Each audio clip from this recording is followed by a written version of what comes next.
Aujourd'hui, moi, je suis assez content, déjà, parce que maintenant, on commence à se connaître un petit peu, ça fait plusieurs fois qu'on se voit, d'accueillir, du coup, Davide Bellota, fondateur, du coup, de Keeply, une marque de matelas naturels.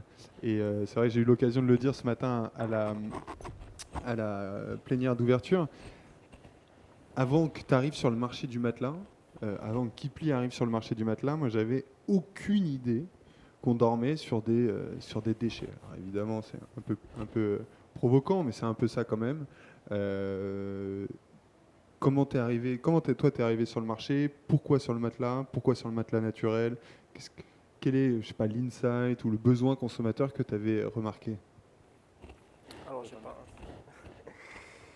Alors, nous, on a commencé il y a 2 ans. Le constat était un constat assez simple. C'est que 90% des matelas vendus en France sont faits à base du polyuréthane. Donc, le polyuréthane, c'est une matière totalement chimique qui est un dérivé du pétrole sur laquelle on passe 8 heures par jour. Et donc, c'est assez marrant parce qu'effectivement, sur beaucoup d'autres produits, on s'interroge vachement sur ce qui sont les matières, comment ils sont faits, où ils sont faits, etc. Alors que sur peut-être les produits qu'on utilise le plus dans notre journée, avec peut-être notre ordinateur, notre portable, je ne sais pas, d'autres objets qu'on utilise beaucoup, ben, on ne se pose aucune question alors qu'on est en strict contact avec ces produits. Donc l'histoire d'Equipli, c'est une histoire d'héritage. En fait, c'est vraiment mon oncle qui avait une usine de matelas à latex naturel, il y a 20 ans déjà. Et en fait, la production presque entière de cette usine partait au Corée du Sud, Japon. Donc c'était ses marchés à lui. C'était des marchés déjà mûrs pour ce type de produits. Et voilà, en fait, en Europe, il n'y avait pas de demande pour ce type de produit. Et donc, quand mon oncle est tombé malade et l'usine a été à revendre, on s'interrogeait vachement sur cet héritage. Moi, je travaillais dans un moteur de recherche, donc je me suis dit, en fait, je ne veux pas que cet héritage se perde, que cette énergie aussi que mon oncle avait mis dans son projet se perde non plus. Je voyais d'autres acteurs des matelas lancer leurs produits avec le marketing à la DMVB. Par contre, les produits ne suivaient pas. Et donc, je me suis dit, peut-être qu'il faut faire ça pour faire comprendre aux gens l'importance de dormir sur une matière naturelle. Moi, personnellement, j'ai toujours dormi sur un matelas comme ça, mais voilà, je trouve que c'est hyper important, quoi. Et du coup, c'est quoi la différence, purement d'un point de vue produit, de dormir sur un matelas naturel ou non naturel? Alors, il y a 3 types de différences, je pense. Le premier aspect, c'est qu'un matelas, il y a des différences qui ne sont pas. Au niveau de confort, je pense que déjà le confort, c'est quelque chose de subjectif. Donc, ce n'est pas quelque chose de scientifique. En fait, chacun a des besoins différents. Donc, nous, on fait un matelas réversible. On essaie de choper tous les cases, de cocher tous des cases et offrir un confort qui est top. Mais bon, le confort, ça reste quand même quelque chose C'est qui est comme le beau, quoi. personnel. C'est difficile de dire mon matelas est plus confortable que le tien. C'est très compliqué. Deux personnes peuvent penser des choses différentes. Donc, les conforts, c'est pareil ou les mêmes, hein, disons, que les matelas synthétiques. La vraie différence, c'est dans la durabilité, sûrement. La matière latex naturel, mais ce n'est pas parce que moi j'en produis, hein. C'est juste que vous pouvez regarder sur Internet. C'est une matière qui est beaucoup plus durable que le polyuréthane, donc presque le double. Donc la durée de vie, c'est double. Donc déjà, ça, c'est un point qui est fondamental. Le deuxième, c'est que le latex naturel est biodégradable, alors que le plastique, non, et c'est un déchet lourd à traiter. Donc, deuxième différence qui est, à mon sens, très important. Troisième différence, c'est qu'en fait, à niveau de transpirabilité, matière plastique, je pourrais vous montrer en section de polyuréthane. En fait, vous versez de l'eau, vous verrez que l'eau reste en superficie. C'est parce que le plastique n'a aucune propriété transpirante d'absorption. Et en fait, c'est un peu horrible à dire, mais chaque nuit, nous, on perd beaucoup de sueur, on ne se rend pas compte, mais c'est presque un demi-litre par nuit. Dormir dans tout ça, c'est pas non plus idéal. Et si on associe à ça le fait que souvent les matelas en polyuréthane sont garnis avec une mousse qui n'est pas lavable, dans le sens qu'on ne peut pas l'enlever et la laver, voilà. Ouais, Ça donne pas envie. à la fin, Ouais. ça fait beaucoup. Et du coup, le marché, quand tu arrives, tu es tout seul, tu es face à des mastodontes. Alors, je Ouais, pense aux acteurs historiques du marché du matelas, pour le ouais. coup, que ce soit Ikea, Conforama, Mm. la compagnie du lit, ce genre de mecs qui ont a priori plus de budget que toi, une force de frappe plus Tout ce que. forte, etc. Toi, tu arrives en plus, donc j'imagine avec peu de budget comparé à eux et avec un discours que personne n'a jamais entendu. Ça devient une force, c'est difficile, comment ça se passe? Je pense que c'est plutôt difficile quand on est les seuls en fait à dire quelque chose de différent parce qu'on n'a pas une grande audience, donc nos mots sont très peu entendus. Ça commence aujourd'hui à être entendu de plus en plus, grâce, pas forcément à Kipli, hein, c'est grâce à d'autres mouvements, d'autres sensibilités qui commencent à augmenter du poids. Mais c'est très difficile, mais même aujourd'hui, on est très seul en vrai. Enfin, on reste très très seul face à une industrie qui est énorme et qui a des intérêts complètement opposés aux nôtres. Donc voilà. Et pourquoi les concurrents déjà ils font pas de matelas naturels, ce qui paraît, enfin voilà, on le voit avec le bio, on le voit avec la cosmétique, il y a quand même énormément d'initiatives. Dans le matelas, il y en a moins, ou presque pas. Déjà, d'une part, pourquoi ils ne le font pas? Et deuxièmement, est-ce que le client, finalement, il comprend la plus-value de ton produit? Est-ce qu'il l'accepte? Ce qui fait qu'il est capable de payer un peu plus cher, comme on paye un peu plus cher du bio. Ouais. En- Pourquoi ils ne le font pas? C'est que ces modèles de business basés sur le synthétique, en fait, ils incluent une marge qui est énorme déjà. Et donc, si on enlève cette marge énorme, c'est quand même compliqué de gérer un business avec de tels frais de marketing. Je ne connais pas trop les cas de ces genres des acteurs, mais je pense que c'est beaucoup plus important que les miens en général. Donc si on enlève les marges, déjà, ça va devenir compliqué. Il faut savoir qu'un matelas latex naturel coûte beaucoup plus cher qu'un matelas polyuréthane à la production. Et donc, si on veut rester quand même dans un range de prix qui est quand même intéressant pour un consommateur lambda, on est obligé de réduire les marges. Donc, je pense qu'une des explications, c'est sûrement là-dedans. La deuxième, c'est qu'en gros, au niveau industriel, produire un matelas synthétique, n'importe qui peut faire. Et produire un matelas latex naturel, non. Dans le sens que c'est un type d'usinage qui est très très lourd, qui demande des compétences, beaucoup de compétences, il n'y en a pas beaucoup. Et donc, il y en a trois en Europe. Nous, on a notre production qui est faite en Italie, simplement parce qu'en France, il n'y a aucune usine en fait, qui produit ce type de matelas. Il y en a en Belgique et en Bulgarie. Donc, ça reste quand même une production très niche, très spécialisée, avec des contraintes assez forts et même en logistique, parce qu'on ne peut pas garder, par exemple, les produits enroulés pendant longtemps. On a des contraintes très sévères sur, par exemple, quand on coupe du plastique, on sait qu'on coupe au centimètre près. Quand tu coupes une matière qui est vivante, c'est pas au centimètre près. Donc, il y a vraiment beaucoup de contraintes à prendre en compte. Donc, voilà, tout ça. Et justement, au niveau de la production, pour le coup, j'ai rencontré pas mal de fondateurs qui avaient des envies, d'éthique, etc. Alors, dans plein de domaines différents et qui étaient souvent, qui faisaient face à une production qui était difficile dès qu'on montait en volume. Toi, tu es capable demain de produire d'énormes volumes avec ta propre usine? Oui, tout à fait. Dans le sens que je pense que nous, on est à notre capacité à 20% de la capacité actuelle de production. Donc, on peut faire x5, x10, sans aucun problème. En fait, c'est juste en fait les matières qu'on utilise, mais ça vaut pour toutes les matières. En fait, nous, on utilise la sève d'EVA.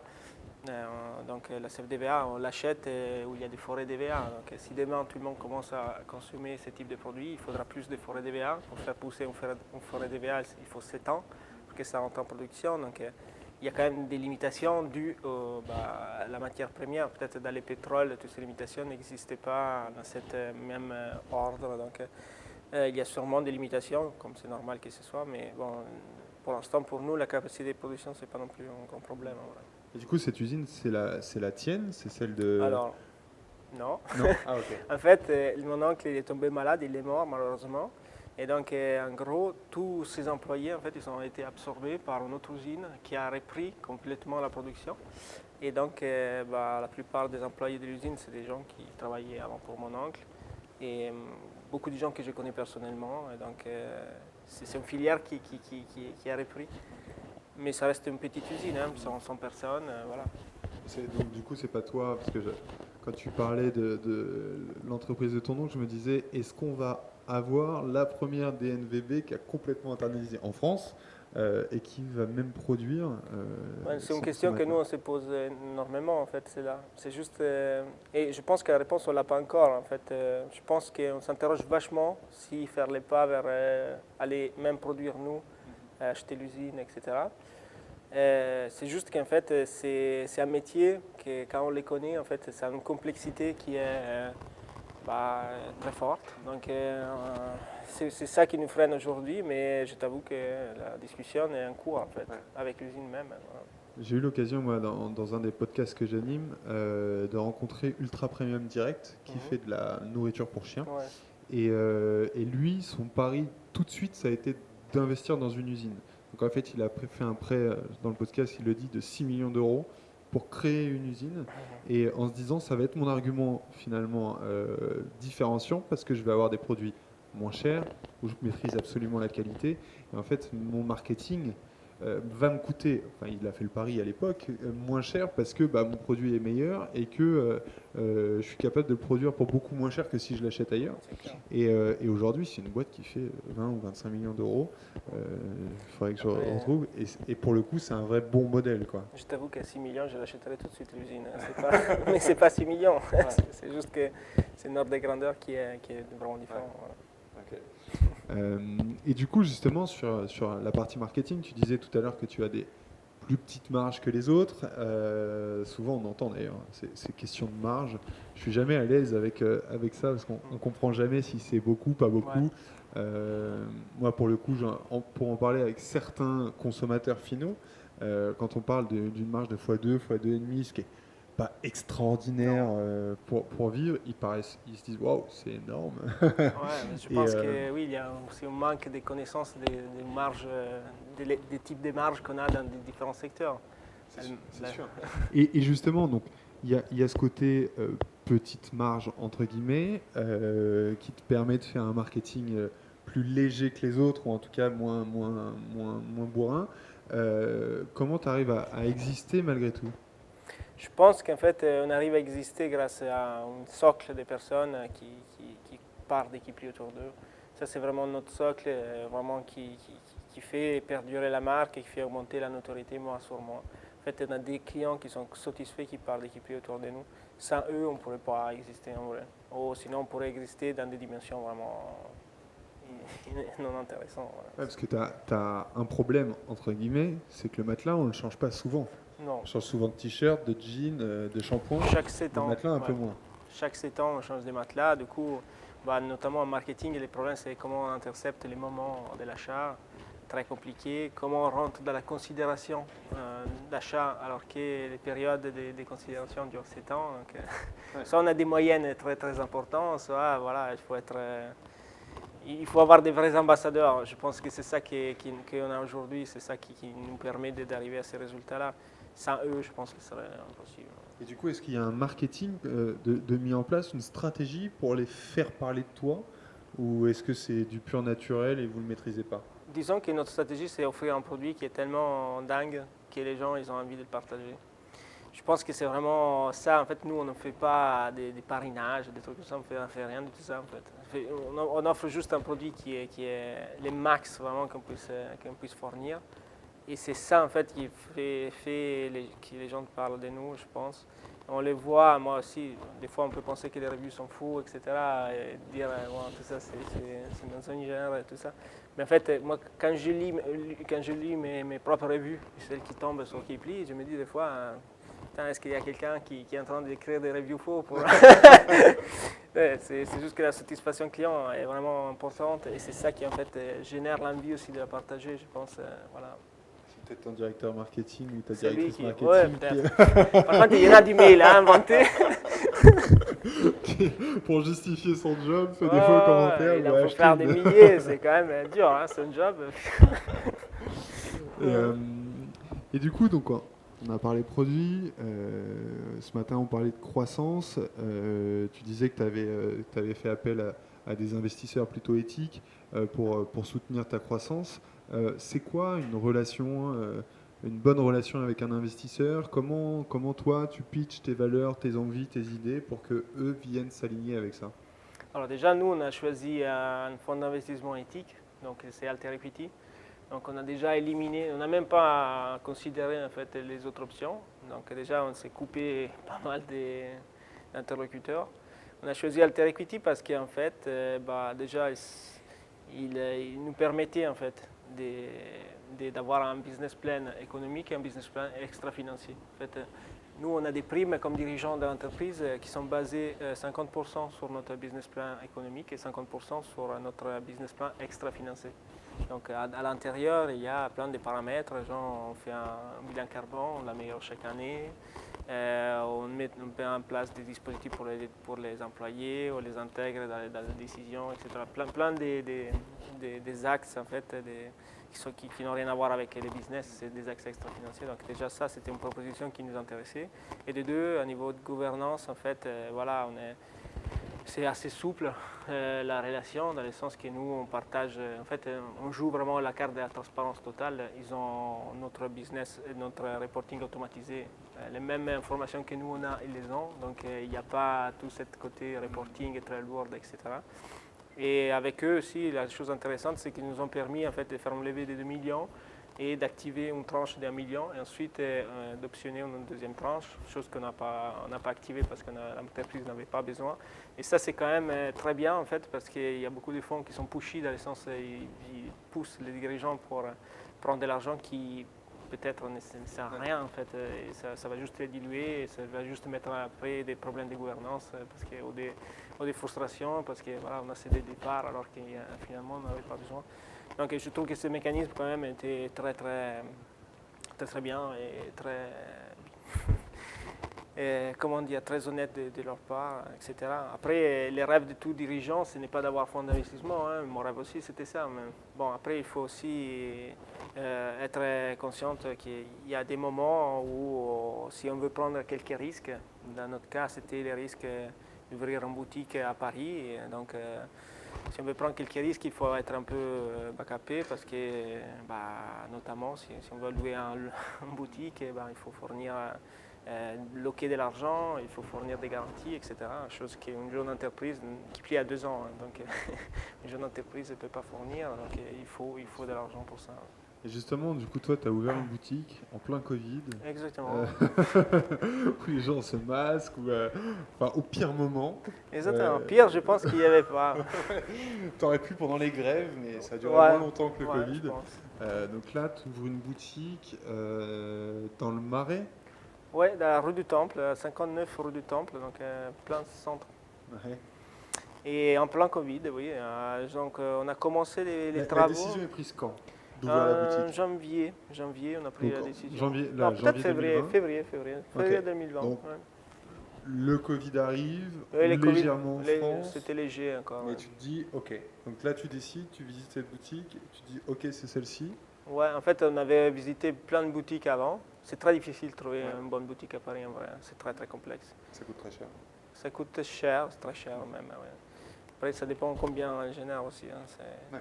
mais voilà, là, on est tombé, on a visité beaucoup, on est tombé sur quelque chose c'était idéal pour nous. Donc on s'est dit, de toute façon, si on est entrepreneur, on ne prend pas de risques, ça n'a aucun intérêt. Hein. Donc on s'est dit, on le fait. Et donc on a lancé les travaux et tac, confinement. Donc après les locataires étaient assez souples, assez cool avec nous, dans le sens qu'il nous a permis de reporter nos loyers, etc. Donc c'était quand même pas désastreux au début. luxe, Mais je t'avoue qu'au début on était très inquiets. On a dit, là on a pris peut-être un trop grand risque et on va le payer cher. En vrai, ce qui se passe, c'est que la boutique, c'est un axe incroyable de développement. Et aujourd'hui, moi, je suis très content de l'avoir. Elle se répète toute seule, elle est rentable. malgré la situation qui est quand même hallucinante, difficile pour beaucoup de commerçants physiques. Donc, je pense qu'une boutique démontre, pas pour Kipli au moins, est vraiment la relation entre tout ce qui est digital et physique. C'est une interconnexion qui est très profonde et vraie. Et ça génère des interconnexions positives en fait. Et du coup, donc, tu ouvres en septembre? Non, j'ai ouvert en mai. En mai, En mai. ok. Alors il y avait c'était les 4 mai, je pense. Ok. Et les confinements, c'est fini le 13 mai Ouais, peut-être. c'est ça, le 11 mai. Ouais, 11 mai. Et depuis, les clients qui viennent en boutique, c'est quoi? C'est des clients web qui viennent se rassurer, qui te connaissent déjà, ou c'est des gens de passage? Comment c'est? En fait, nous, vraiment, on traque bien tout ça. En gros, à chaque personne qui rentre à la boutique, on lui demande parce qu'on est intéressé. Donc aujourd'hui, plus ou moins, on a entre 20 et 30% des gens qui viennent du passage. Ok. Donc ils connaissent absolument pas Kipli, qui passent devant la vitrine et disent tiens, c'est intéressant, je rentre, je découvre. Ça, je parle des clients, des personnes qui achètent, pas de tous les visiteurs. Et le reste, c'est des clients qui viennent du web. Et donc, c'est plutôt 70% des clients qui viennent du web. Parmi ces 70%, en fait, on ne sait pas trop encore combien de gens n'auraient pas acheté Kipli si la boutique n'existait pas. Mais j'ai l'impression que c'est quand même une bonne partie, en fait. Donc, là, on est en train d'investiguer ces derniers détails. Mais je pense que la boutique sûrement est rentable même avec les 30% des clients, dans le sens c'est rentable, c'est paye ses coûts, etc. Donc, sans oublier qu'en fait, nous, comme on a ouvert depuis 2-3 mois, en fait, il y a un effet de boule de neige. En fait, les gens qui passent, ils connaissent, mais comme les matelas, c'est chaque 7 ans, on attendra que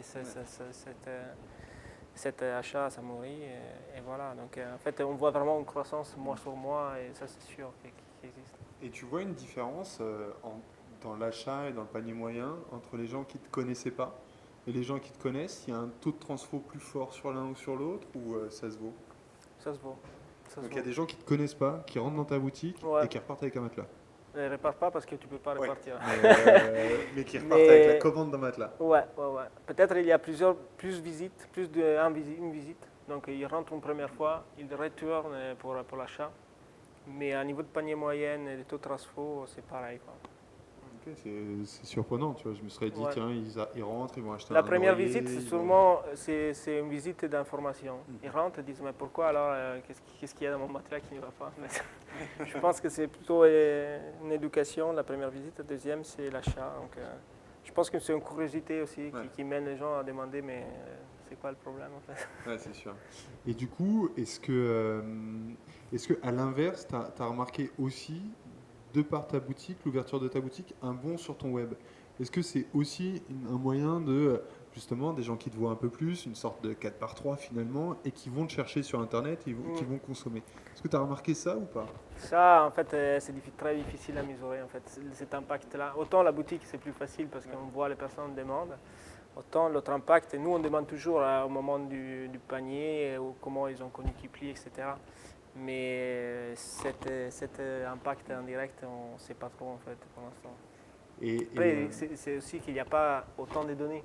Enfin, si tu as 100, 200 commandes par mois dans une boutique, ça reste quand même très peu pour faire des vrais stats. Oui, bien sûr.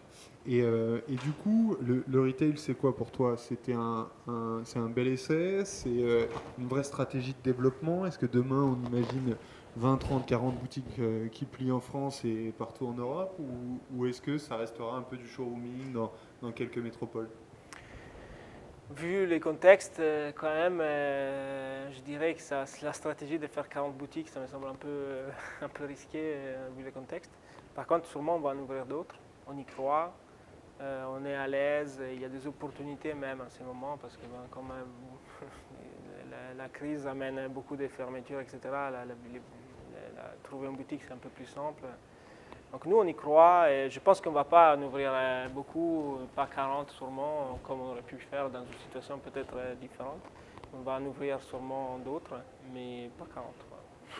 Et tu paries plutôt sur des boutiques éphémères ou est-ce que tu paries parce que justement quand tu dis qu'il faut 7 ans Et pour changer le matelas, on pourrait imaginer que tu passes 1 an dans une ville et que tu essayes de convertir le plus de gens Ouais. possible et puis que tu ailles ailleurs.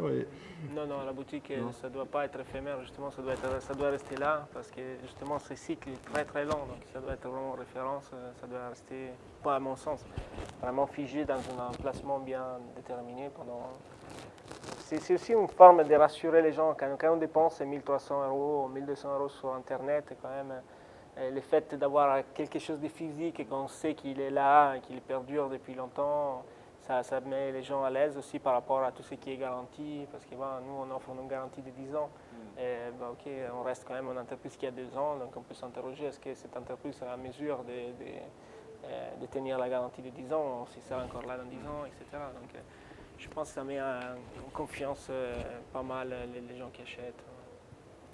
Euh, c'est vrai, on ne l'a pas beaucoup dit, mais tu es donc distribué à 100% par toi, donc Ouais. sur ta boutique et sur ton site. Est-ce que ça, c'est quelque chose qui peut évoluer, qui peut à un moment être changé? Est-ce que tu peux avoir envie d'être distribué par quelqu'un d'autre, par des boutiques spécialisées ou autres? Je pense que même si on aurait envie, c'est pas possible, parce qu'il n'y a pas assez de marge pour avoir des intermédiaires. Donc la réponse c'est non en fait. On n'est pas dans cette logique en fait. Je devrais doubler mes marges pour permettre à un intermédiaire d'exister. Aujourd'hui c'est impossible en fait. Et donc nous on vend, il n'y a aucun marketplace, il n'y a aucun revendeur, c'est que nos boutiques et notre site. Ça. Et du coup, après le matelas, après j'imagine, enfin après la couette, l'oreiller, etc., tu vas où? Tu fais quoi? Kipli va rester dans la chambre, donc il va faire tout ce qui est dans la chambre et avec la même logique. Donc aujourd'hui quand même les matelas chez Kipli représentent 60% de nos ventes. Les restes c'est des produits annexes, donc on a le sommier, on a une commode, des tables chérées, on a les linges, la couette, les oreillers, les matelas bébés, beaucoup. On a 19 produits. Et l'ambition de Kipli c'est pas de faire tout. Nous, on ne veut pas faire des choses qu'on ne sait pas faire. En fait, on fait des choses qu'on sait faire. Donc, on va rester dans la chambre, on va rester très, très bien focus sur la chambre et avec toujours la même philosophie. Donc, notre ambition, c'est vraiment rester là-dedans et révolutionner la façon dont les Français dorment, donc reposent et voilà, donc dans la chambre. Mais la chambre, c'est limite. Ouais. À un moment, tu as fait le tour. Si tu en as déjà 19, tu en auras peut-être 30 et tu n'en auras pas Ouais. 150. Ça sera quoi après les relais de croissance? C'est quoi? C'est l'international? Nous, c'est seulement l'international. Déjà, on a ouvert, là, on a ouvert l'Allemagne, la Belgique, l'Italie, la Suisse, les Pays-Bas. Et on est en train d'ouvrir l'Espagne et avec de bons résultats finalement, de très bons résultats. Donc pour l'instant, l'international. Après, pour nous, vraiment, l'axe de développement, c'est les B2B. En fait, dans les B2B, tous ces discours qu'on fait sont absolument à zéro, dans le sens que quand tu vas dans un hôtel, tu dors sur un matelas en plastique, tu dis yeah. Personne ne s'interroge sur rien, donc je pense que là pour nous c'est un univers qui est énorme, juste énorme, donc on n'a pas, là c'est sûr qu'on va y aller, on a déjà fait notre produit et on commence à proposer avec très bons résultats aussi. Donc c'est l'international, les nouvelles boutiques, les B2B, c'est ça les trois axes qu'en fait on va aborder après. Nous, on n'est pas non plus une entreprise qui a vocation à être un unicorne, on ne veut pas... On va faire une entrée en bourse comme Kessler. Non. non, on va rester quand même dans une démarche quand même... On sait qu'il y a des limites, même pour Kipli. Après, si on aura envie de faire d'autres choses, on le fera avec d'autres marques, parce qu'on pense aussi qu'un consommateur a envie de trouver une forme de spécialisation. Et pas... moi, je vois des marques aux États-Unis, par exemple Parachute, te propose un matelas, il te propose une serviette, il te propose un savon. Évidemment, ok, il ne peut pas avoir une histoire qui tient en fait pour tout et que ce soit vrai. Donc je pense qu'une des forces d'Equiplis, c'est que tout est vrai en fait. Donc on ne veut pas gâcher tout ça. Voilà. Même ton accent, il est vrai? Malheureusement. Malheureusement, oui, c'est vrai, il est horrible en plus. Ah non, ça fait ton charme, mais je pense que quand on te voit, on t'oublie pas, et quand on t'entend, on sait que c'est toi. Ouais, Donc c'est quand même, tu sais, moi je m'appelle Tortue, et je peux te dire qu'au début, c'est du négatif, et après les gens ils t'oublient pas, ils se disent, oh, putain, ça s'oublie pas. Il n'y en a pas deux qui s'appellent Exactement, Tortue. exactement. Merci beaucoup. Merci beaucoup à toi. Merci pour ta transparence. Je crois que Merci c'est à... l'une des valeurs de ta boîte, la transparence. Ouais, Et voilà, merci beaucoup parce que merci. je pense que c'est utile à tout le monde. À Super. bientôt. À bientôt.